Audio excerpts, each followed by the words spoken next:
Hoje eu vou falar sobre nossa essência. Aliás, está aqui no meu quadro. Nossa essência, nossa sabedoria.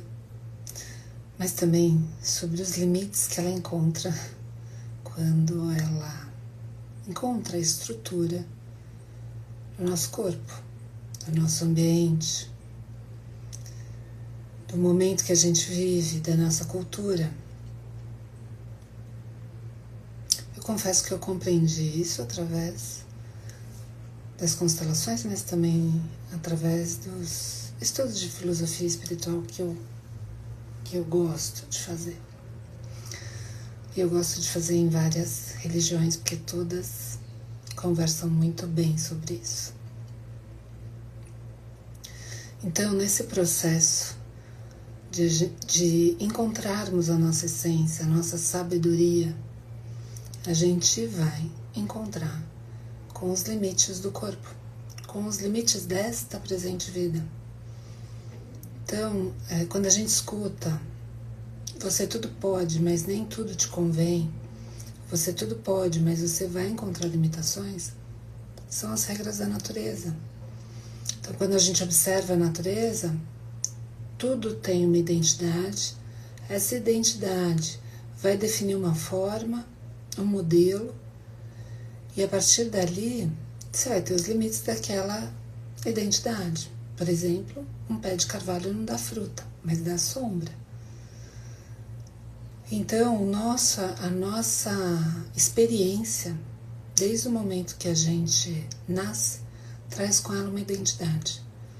A identidade da estrutura, de composição daquilo que a minha mãe traz para mim e do que meu pai traz para mim na minha biologia.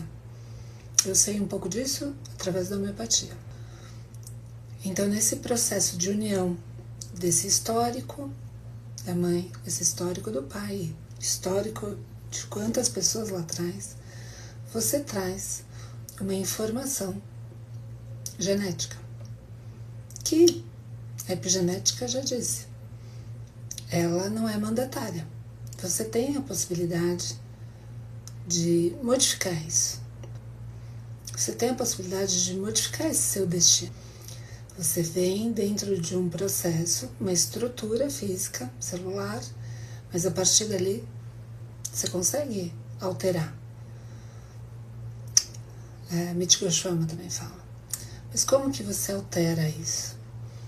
Em geral, a gente sobe para a mente.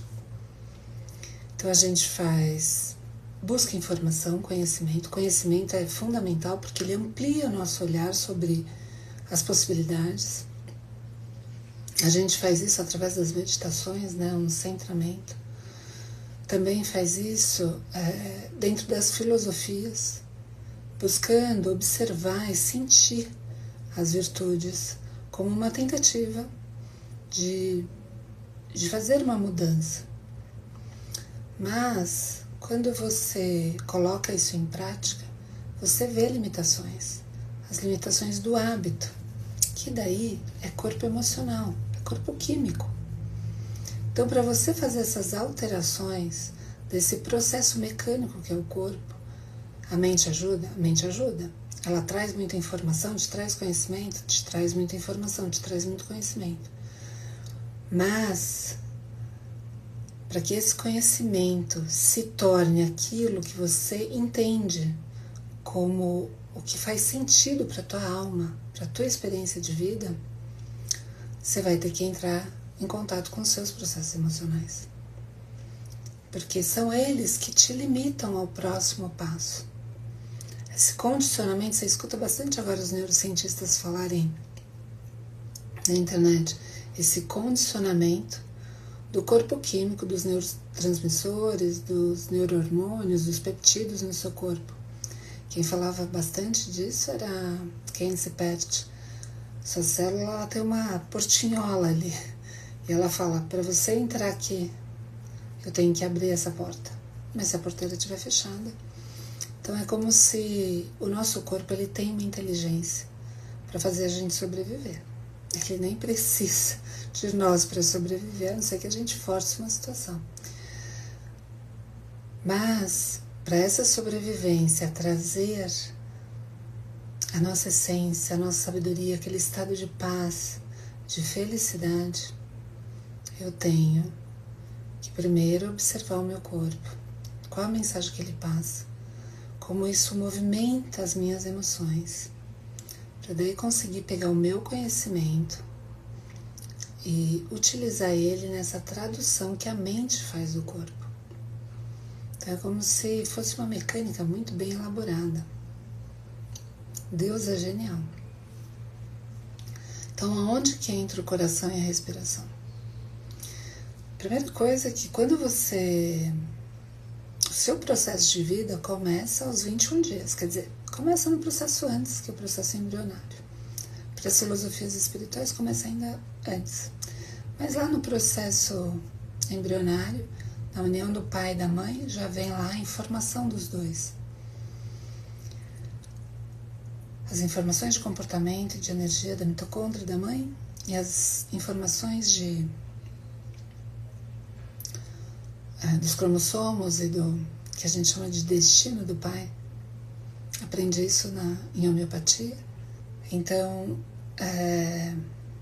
você traz nas mitocôndrias da mãe o seu comportamento, a sua energia, a sua dinâmica. Você traz dos genes do pai, dos cromossomos, o destino, a forma de ir para frente. Assim um pouco que eu estudei e que eu observo na fenomenologia quando eu olho para as constelações. Aliás, isso está muito bem escrito lá. Então, depois desse encontro, aos 21 dias, a gente tem lá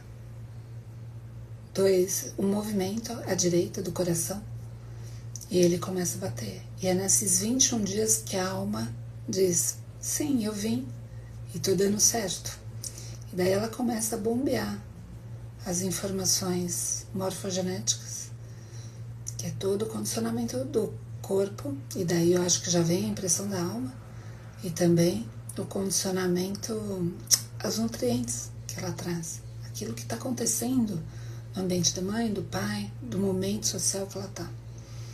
Então, nesta informação, nesse grupo de informação que acontece dentro do seu corpo, você já começa a ter formação dos seus condicionamentos, dos limites que você vai trazer para essa vida, até que os seus processos emocionais, que a gente às vezes condena na adolescência, quando os processos emocionais vêm à tona. E nessa hora é a hora que a gente tem a oportunidade de observar o corpo, assumir os nossos sentimentos e começar a fazer experiências na vida. Isso aqui é bom para mim, isso aqui não é bom para mim. Poxa, eu sou bom em fazer essa atividade, então eu vou escolher isso para o meu futuro, para me desenvolver intelectualmente. O trabalho, o ambiente do trabalho desenvolve muita gente intelectualmente, mas também socialmente, emocionalmente, porque você vai conviver com pessoas que não são a sua família. São pessoas que você vai encontrar e que você vai ter que aprender a administrar suas emoções, a forma como você se comunica, a forma como você apresenta suas ideias e aí por diante. Então, o processo da vida é um processo muito bem pensado, que tem seus momentos certos e que a gente tem que aproveitar essas oportunidades para o nosso autodesenvolvimento, mas também para essa busca que a gente faz durante a vida inteira de plenitude e paz. E quando eu entro com a respiração focada no coração, estava começando a falar sobre isso, o coração ele tem esse primeiro passo, mas quando a gente nasce, o segundo passo é respirar. Aliás, Bert Hellinger falaria, primeiro passo, depois dessa batida do coração, antes de respirar, é essa vontade que a gente impõe para a vida, que é o momento do nascimento. E daí a gente tem a nossa respiração. Então, nessa dinâmica, a respiração focada no coração, ela te ajuda a entrar nesse processo natural de origem da vida, de como eu cheguei aqui, e de qual a experiência que eu vim viver. E hoje o meu convite para a respiração focada no coração é a gente acessar esse estado interno da nossa essência. E como que a gente vai fazer isso? A gente vai botar os nossos pés no chão, a mão sobre o colo. E a gente pode fechar os nossos olhos e observar como nós acordamos hoje. Como eu estou me sentindo.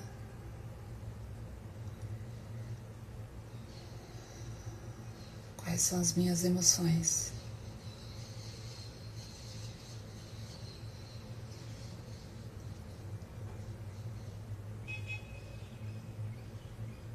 Como está o ambiente? Como eu tenho que me preparar hoje para o meu dia?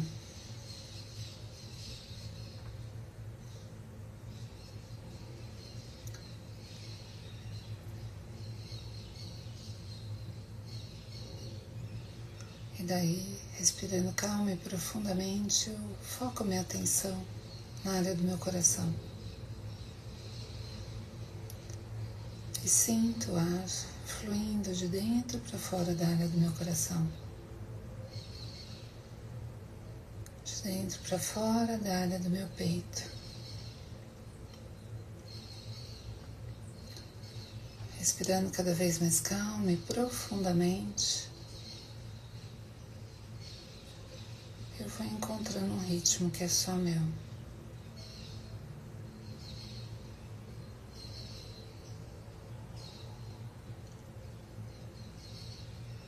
Eu vou me acoplando no meu coração.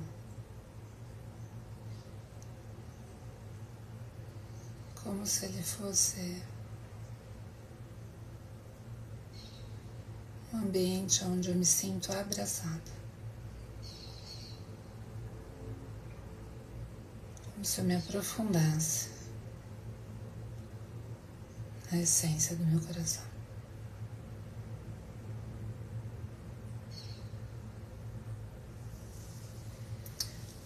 Quando eu estiver pronto, eu volto a minha atenção ao externo. Geralmente quando eu faço essa respiração, as pessoas não têm muita vontade de voltar. Porque esse estado de bem-estar e de paz é muito intenso, é muito bom. Às vezes uma pessoa ou outra fala, eu senti uma certa frustração. É importante daí lembrar de botar os pés no chão, sentir as mãos no colo.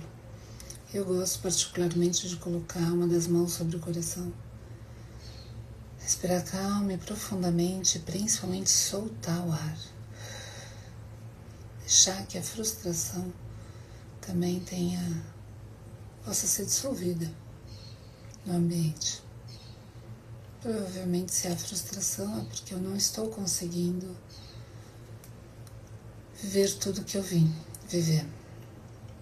E nós começamos hoje falando sobre as nossas estruturas e limitações. Nessa hora eu preciso olhar para o que significa essa frustração. Por isso que eu gosto muito dos processos fenomenológicos, às vezes os processos da fisioterapia, dos corpos somáticos. Adoro. Então, se você gosta de descobrir processos naturais, de se encontrar, de se conhecer, de entender a vida, me segue e compartilha com alguém que você acha que pode se beneficiar.